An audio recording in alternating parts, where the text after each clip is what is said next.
Kant Mishra Bharatiya Janata party के प्रवक्ता मेरे साथ मौजूद हैं। डॉक्टर मिश्रा, मैं आपसे समझना चाहता हूं कि कोई सॉलिड वर्केबल मैकेनिज्म डेवलप करने के बजाय इस तरह के आदेशों से आपको कैसे लगता है कि गांव में न्याय मिल जाएगा? ब्रजेश जी, मेरी आवाज इको कर रही है, इसको ठीक कर मैं पाएंगे सुन पा रहा हूं, आप बोलते रहे, मैं ठीक कराता हूं, आप बोले। हाँ ब्रजेश जी, मैंने आपकी भी बात सुनी और जो भी आपकी चिंता है वो बहुत ही जायज है। और ये जो समस्याएं हैं ये आज की नहीं है, बहुत दिनों से है। और इसका जो मेन कॉज जो अगर आप देखेंगे तो भ्रष्टाचार इसका एक बहुत बड़ा मेन कॉज है। और जिस तरह से लोअर लेवल पे भ्रष्टाचार लिप्त है, सभी लोग इन्वॉल्व हैं, वो आप समझें कि एक मुख्यमंत्री जो 5 साल से आया वो सब बदल देगा, ये बहुत मुश्किल है, डिफिकल्ट काम है। जैसे आपके बाद मेरे पहले जो मित्र बोल रहे थे, उन्होंने अपने बहुत सारे ओपिनियन रखे, पर क्या वो ओपिनियन फाइनल है?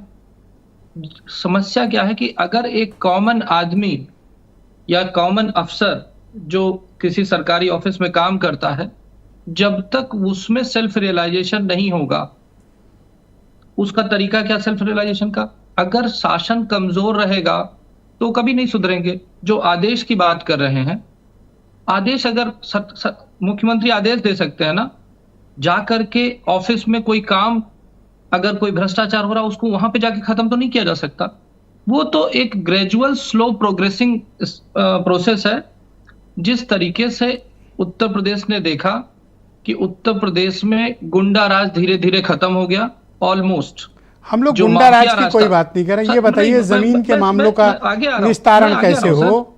आप विषय को दूसरी तरफ ना ले जाएं। नहीं, मैं बिल्कुल दूसरी, मैं सिर्फ ये बताना चाह रहा हूं कि जैसे सुरक्षा एक बड़ा मुद्दा था, पुलिस व्यवस्था एक बड़ा मुद्दा थी, जैसे माफिया राज एक मुद्दा था, वैसे ये एक लोअर लेवल पे जो कर्मचारियों के लेवल पे या एसडीएम और जो गांव के जो व्यवस्था देखते हैं। आप खुद कह रहे हैं कि भ्रष्टाचार है, तो भ्रष्टाचार दूर कौन करेगा? और एक जिलाधिकारी के पास 63 विभागों का चार्ज होता है, उसके जिले में 10 रिव्यू मीटिंग अलग करता है। सर मेरे को ये वो कहां जा पाएगा जमीनों का निस्तारण करने, अगर आप कोई मैकेनिज्म डेवलप नहीं करोगे तो? उसका तो वही तो कह रहे हैं ना, एक दिन में मैकेनिज्म डेवलप होगी। आप देखिए, देश को आजाद हुए इतने साल हो गए, उसके बाद भी अगर हम यहाँ खड़े हैं तो ये एक कोई जादू की छड़ी नहीं है ना कि हमने घुमाई और सब साफ हो गया। ऐसा नहीं होगा।